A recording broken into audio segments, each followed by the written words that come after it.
오늘 본문 다니엘 5장 말씀은 느부갓네살 왕의 마지막 고백 이후 새롭게 시작되는 내용입니다. 우리가 어제까지 보았던 4장 말씀 바로 다음에 나오는 어, 내용이라서 우리가 느부갓네살 왕의 바로 다음 왕이 벨사살 왕이라고 생각할 수 있습니다. 하지만 느부갓네살과 벨사살 왕 사이에는 어느 정도의 시간이 흘러간 뒤임을 대부분의 역사학자들이 말해주고 있습니다. 벨사살은 바벨론의 마지막 왕인 나보니두스의 장남이었습니다.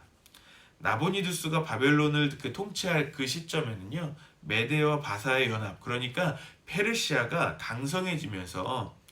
강성해지던 때였습니다. 그래서 나보니두스가 17년 동안 재위했는데요. 그 중에 10년을 계속해서 전쟁을 나섰고, 또 그 10년 동안 그 벨사살이 왕세자로서 또 섭정왕으로서 그 바벨론의 내정을 다스린 것입니다. 그래서 다니엘 입장에서의 벨사살은 섭정왕으로 보였기 때문에 벨사살 왕이라고 기록한 것입니다. 7절 말씀에 보면 그 글씨를 해석하는 자에게 그를 나라의 셋째 통치자로 삼으리라고 한 것은 첫째는 그의 아버지인 나보니두스, 벨사살의 아버지인 나보니두스, 진짜 지금 현재 그 바벨론의 왕, 그리고 둘째는 벨사살, 내정을 하고 있는 자신. 그래서 셋째 통치. 그래서 셋째 이 글자를 해석한 사람에게 이 셋째 통치자를 삼겠다. 이 나라에 최고의 권력을 주겠다라고 이야기하는 것입니다. 그렇다면 여기에서 또 한 가지 더 짚고 넘어가게 됩니다. 뭐냐면은 2절에 그의 부친 느부갓네살이라고 고백하고 표현을 보면서 이 벨사살이 이 느부갓네살의 직계 아들은 아니겠냐라고 생각할 수 있습니다.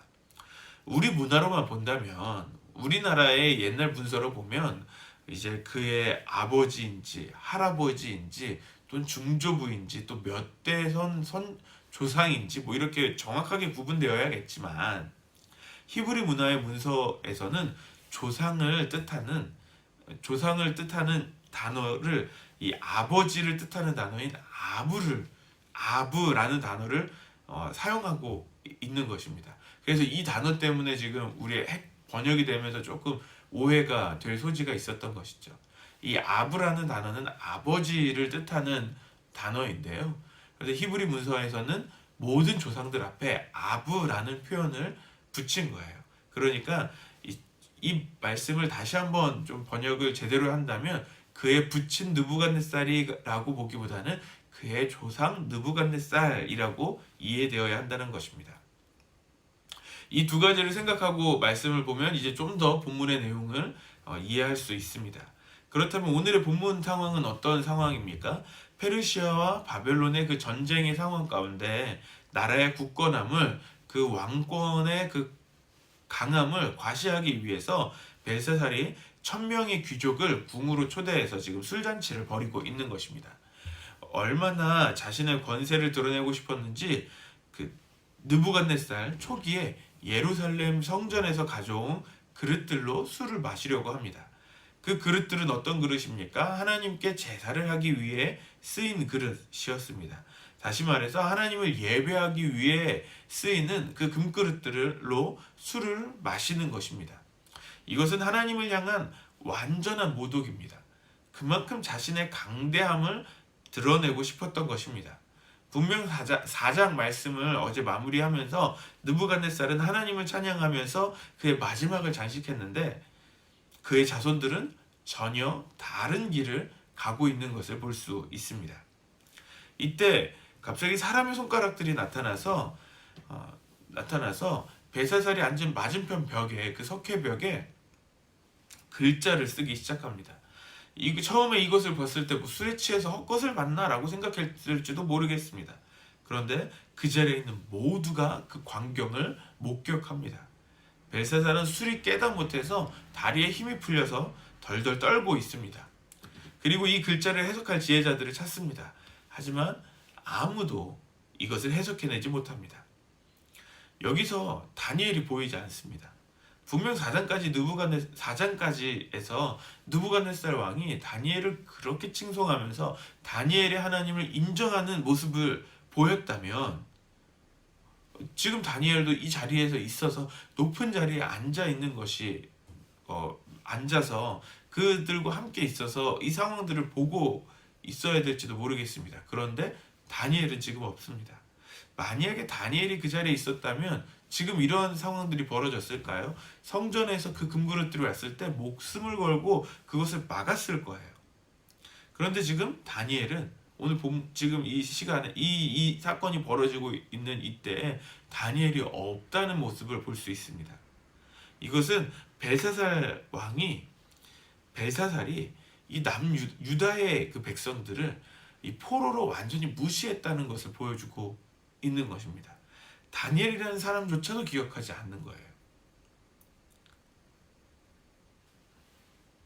결국 바벨론의 어떤 지혜자들도 그 글씨를 해석할 수 없었습니다. 그래서 벨사살은 더욱 두려움에 떨고 있습니다. 이때 10절에 왕비가 그 잔치에 들어옵니다. 여기서 또 이 왕비를 뜻하는 이 히브리 원어로 이해하면 벨사살의 아내라고 하기보다는 왕실에 있던 여성 가운데 가장 큰 어른으로 이해되어야 합니다. 우리 문화로 다시 바꾸면 어떻게 되냐면 태후 정도로 이해할 수 있겠습니다.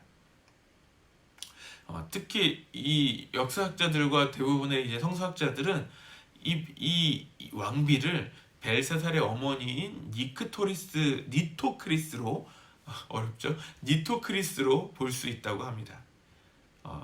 그래서 이 왕비, 그러니까 이 태우는 이 벨사살의 어머니인데요.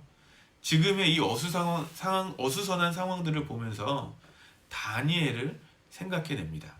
그리고 다니엘을 부르도록 왕에게 권면하는 내용이 오늘 본문의 내용입니다. 오늘 본문을 보면서 우리가 두 가지를 깨달을 수 있습니다. 첫 번째로 계속해서 다니엘 말씀에서 우리가 보았던 내용인데요. 그건 뭐냐면 하나님은 교만한 자를 싫어하신다는 것을 알 수 있습니다. 어제까지 보았던 말씀의 내용들을 계속 기억하실 것입니다. 느부갓네살에게 전달되었던 하나님의 메시지는 하나였습니다. 너의 왕권을 주신 분이 하나님이시고 그것을 가져가실 수 있는 분도 하나님이시라는 것을 알라는 것입니다. 감히 하나님 앞에 교만하지 말아야 함을 이야기했던 것입니다. 앞으로 그 쓰인 글씨들이 무슨 의미인지를 나중에 우리가 또 말씀을 보겠지만, 구체적으로 보겠지만, 그 말씀이 하나님의 경고인 것을 우리가 짐작할 수 있습니다. 우리는 하나님 앞에서 교만하면 안 됩니다. 겸손하게 우리 자신을 볼 수 있어야 합니다.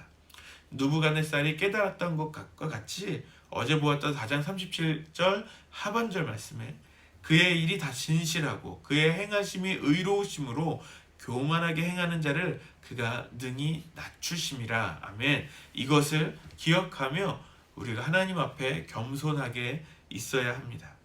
두 번째로 우리가 깨달을 수 있는 것은 다니엘이 지금 추천을 받고 있는 내용입니다. 지금 이 다니엘은 두려움과 혼란스러움 가운데 있는 그 문제를 해결할 수 있는 유일한 사람으로 소개되고 있습니다. 이 모습은 이 세상을 살아가는 우리의 성도들과 교회가 세상 속에 어떻게 존재해야 하는지를 보여주는 것입니다. 지금도 코로나19 상황이 계속 악화되면서 우리나라뿐만 아니라 전 세계에 여러 가지 큰 혼란을 이야기하고 큰 혼란을 나타내고 또 보여주고 있습니다. 이때 우리 그리스도인들은 어떤 모습으로 있어야 합니까? 오늘 본문에서 다니엘은 하나님의 해답을 가지고 있는 사람으로 묘사되고 있습니다. 그렇습니다. 우리는 이 어려운 세상 가운데 하나님의 마음을, 하나님의 답을 제시할 수 있는 그런 사람들이 되어야 하는 것입니다. 그렇다면 우리가 어떻게 하나님의 답을 제시하는 그런 삶을 살아갈 수 있을까요? 그것은 다니엘과 같이 살아가는 것입니다.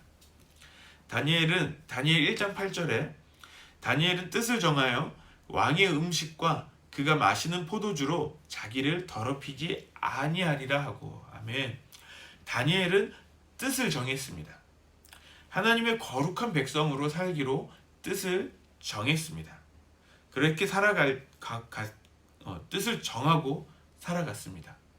그의 삶의 모습이 이 어려움을 당하는 바벨론에게 해답을 제시할 수 있는 그 삶이 된 것입니다. 그렇다면 우리의 모습을 점검해 봅시다. 우리의 모습은 이 어려운 세상에 답을 제시할 수 있는 모습입니까? 거룩하게 구별된 하나님의 백성으로, 하나님 나라의 백성의 모습으로 우리는 살아가고 있습니까? 우리가 세상 사람들과 정말 구별되는 그런 거룩함이 우리에게 있습니까?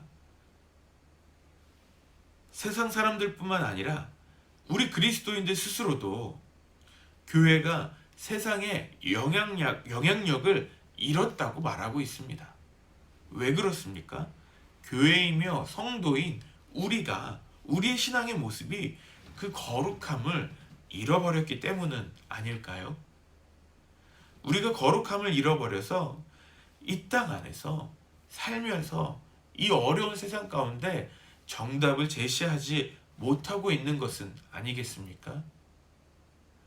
하나님이 우리에게 주신, 교회와 성도들에게 허락하신 이 거룩한 권세를 회복하기를 바랍니다. 어떻게 가능합니까?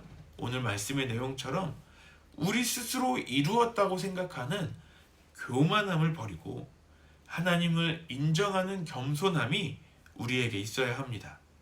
또한 우리가 하나님의 거룩함을 닮은 그 거룩한 하나님의 백성으로 살아가기 시작할 때 우리가 하나님께서 우리에게 주신 그 권세를 회복할 수 있을 줄 믿습니다.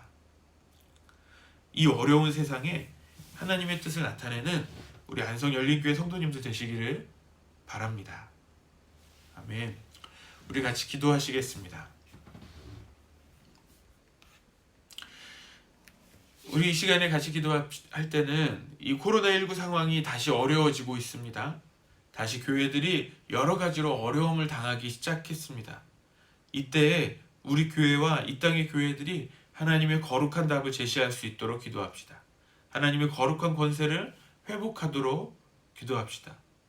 그리고 계속해서 우리 교회를 위해서 기도합시다. 이 어려운 상황 가운데 하나님이 우리 교회에 하나님의 부흥을 주시도록 기도합시다. 그래서 임원들을 위해 기도합시다. 맡은 사명 믿음으로 잘 감당할 수 있도록 이 시간 우리 다 같이 기도하시겠습니다.